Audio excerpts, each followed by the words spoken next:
saya melihat figur Gajah Mada selalu digambarkan sebagai sosok yang kekar gempal, tinggi besar. Mungkin berasumsi karena ada nama gajahnya. Pastilah beliau orang yang tinggi besar, tegap, gagah seperti gajah layaknya. Saya mencoba berimajinasi bahwa sosok Gajah Mada tidak seperti yang digambarkan itu, tetapi berbadan biasa saja, tidak kekar, berotot. Karena dalam pemikiran saya, Gajah Mada itu yang hebat bukan karena fisiknya yang kekar, tapi kecerdasannya. Beliau ahli strategi perang, strategi politik, jago mengatur bala tentaranya, cerdik dalam menganalisa wilayah yang akan dikuasainya. Hingga wilayah Majapahit sangat luas, melebihi wilayah Indonesia saat ini. Senjata perang pasukan Majapahit juga beragam, mulai dari keris, pedang, tombak, panah, hingga senjata peledak buatan sendiri. Disinilah peran Gajah Mada sangat dominan, hingga disegani para patihnya. Maka sebutannya sebagai Mahapatih Majapahit memang layak disematkan. Hingga saat ini rasanya tak ada orang Indonesia yang tidak mengenal nama besar Gajah Mada yang terkenal dengan Sumpah Palapanya itu. Selama berabad-abad, nama Gajah Mada dikenal di seantero negeri, namun sosoknya tetap menjadi misteri. Meskipun ia adalah tokoh sentral saat kejayaan Majapahit. Sangat sedikit catatan sejarah yang ditemukan mengenai dirinya. Ataukah manuskrip tentang Gajah Mada sudah dimusnahkan pihak musuh atau oleh penguasa dinasti sesudah Majapahit? Tentu saja jika semua catatan dimusnahkan akan membuat asal-usul dan akhir hidupnya tak jelas. Akibatnya generasi penerus di Nusantara tak bisa mempelajari strategi politiknya hingga mencapai posisi puncak di Majapahit. Serta kita tidak tahu bagaimana strategi perangnya untuk menguasai banyak kerajaan lainnya itu. Semua masih menyimpan misteri yang tak terjawab hingga kini. Pada masa awal kemerdekaan, para pemimpin bangsa seperti Soekarno dan Muhammad Yamin sering menyebut Sumpah Gajah Mada sebagai inspirasi dan bukti bahwa bangsa yang memiliki wilayah yang luas dan budaya yang berbeda-beda ini dapat bersatu.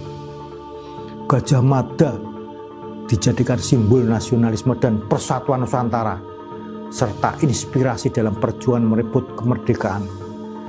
Gajah Mada pun dijadikan salah satu pahlawan nasional.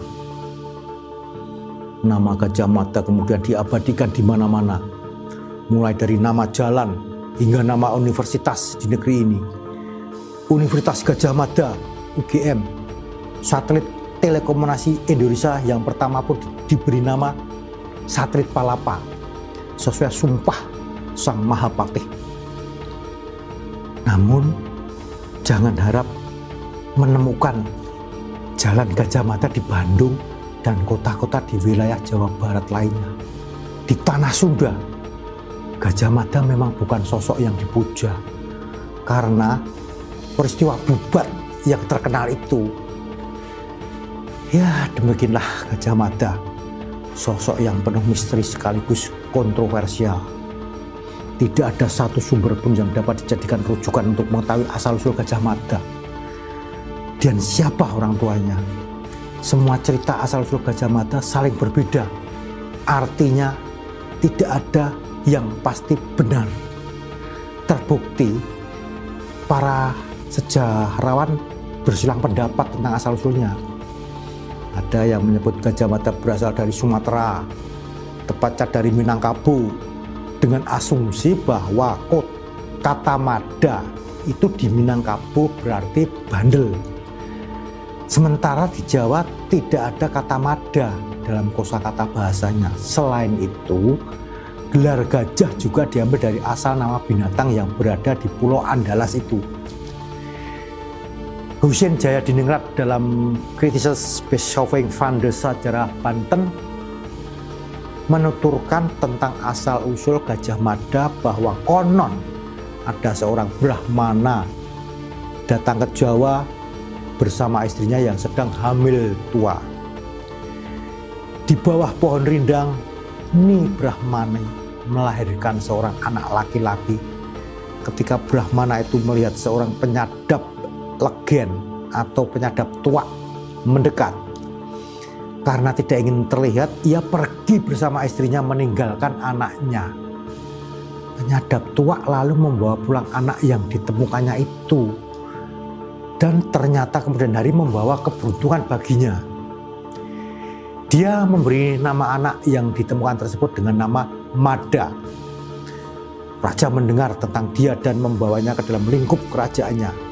Beliau memberinya desa Gagajah dan mengangkatnya menjadi patih dengan gelar Patih Gajah Mada yang berasal dari nama tanah miliknya.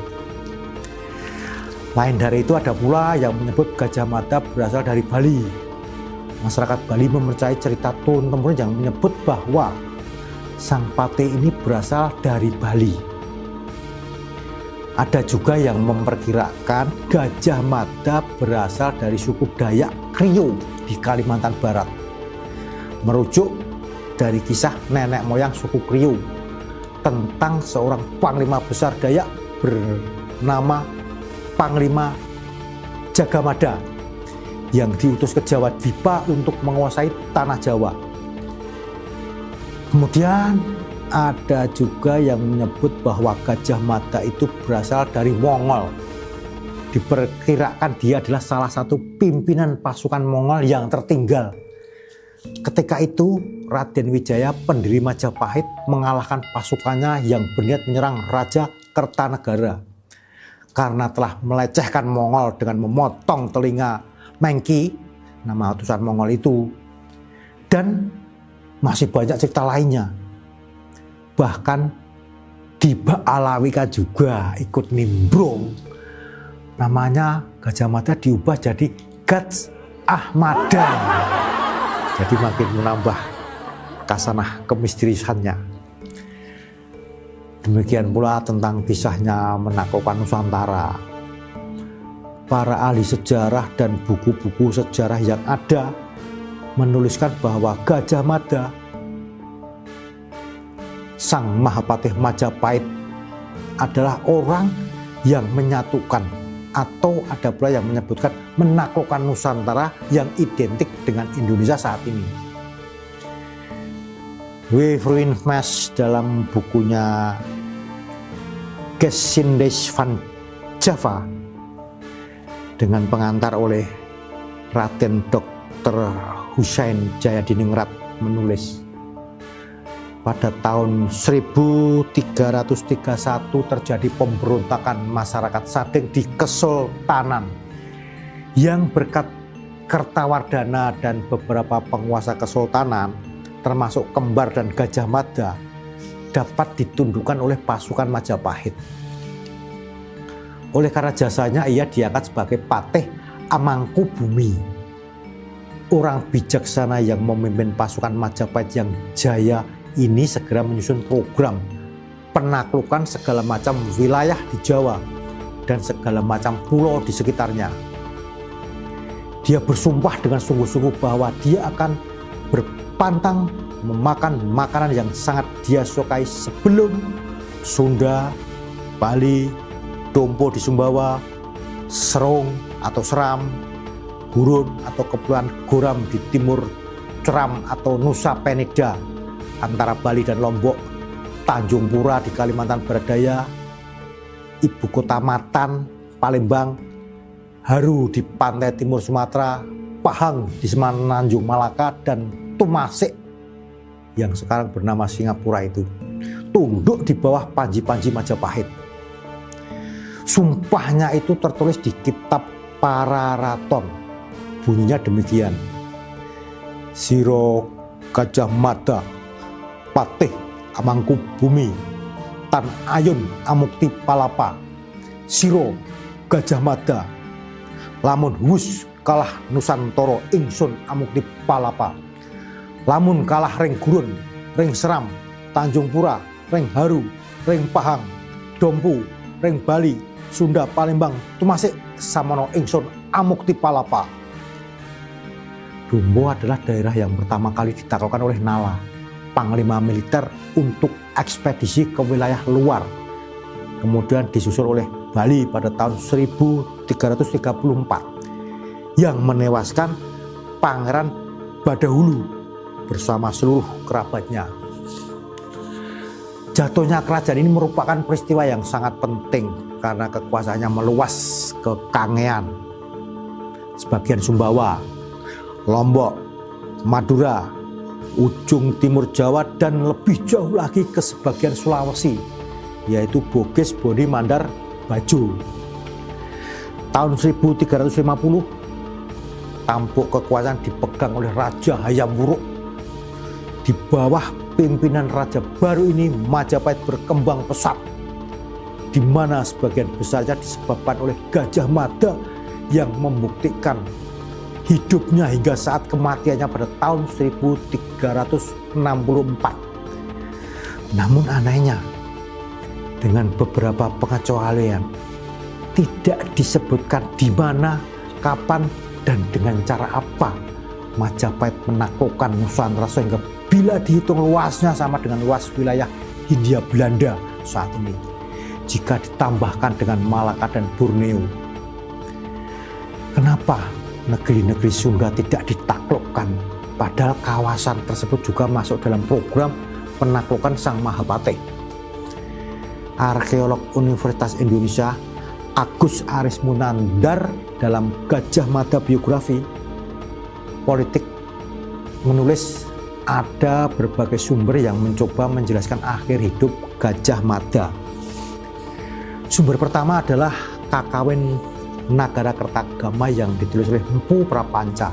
Itu mengisahkan akhir hidup Gajah Mada dengan kematiannya yang wajar pada tahun 1286 Saka atau 1364 Masehi. Dari cerita-cerita rakyat Jawa Timur, Gajah Mada dikisahkan menarik diri setelah peristiwa Bubat dan memilih hidup sebagai pertapa di Mada Karipura di pedalaman Probolinggo Selatan, wilayah kaki pegunungan Bromo Semeru. Di wilayah Probolinggo ini memang terdapat air terjun bernama Mada Karipura yang airnya jatuh dari tebing yang tinggi. Di balik air terjun yang mengguyur bak tirai itu terdapat deretan ceruk dan satu gua yang cukup menjorok dalam, dan dipercaya dulu Gajah Mada menjadi pertapa dengan menarik diri dari dunia ramai sebagai wanaprasta, menyepi tinggal di hutan hingga akhir hayatnya. Adapun Kidung Sunda menyebutkan bahwa Gajah Mada tidak meninggal. Kidung ini membeberkan bahwa Gajah Mada moksa dalam pakaian kebesaran Bak Dewa Wisnu. Dia moksa di halaman Kepartian, kembali ke kahyangan. Namun Agus Aris Munandar menyatakan bahwa akhir kehidupan Gajah Mada lenyap dalam uraian ketidakpastian karena dia malu dengan pecahnya tragedi Bubat. Ada pula yang menyebutkan Gajah Mada kembali memimpin ekspedisi ke seberang lautan, kali ini hingga ke Madagaskar. Nama pulau yang berada di pesisir timur Afrika ini diyakini diambil dari nama Gajah Mada dan laskarnya atau pasukan saat mendarat dan akhirnya menetap di pulau tersebut. Suku Merina dan Betsilio yang merupakan penduduk asli pulau terbesar keempat di dunia ini memang memiliki kemiripan dengan orang-orang Indonesia. Bisa jadi banyak peninggalan Majapahit di wilayah itu, atau mungkinkah ada makam Gajah Mada di pulau tersebut? Tentunya jika jenazah Gajah Mada tidak diperabukan dan abunya disimpan di suatu tempat atau dilabuh ke laut. Siapa tahu ada yang melakukan penelitian di sana secara serius demi mengungkap mata rantai sejarah perjalanan Gajah Mada ini, dan juga meneliti beberapa pengakuan adanya makam-makam Gajah Mada di tanah air.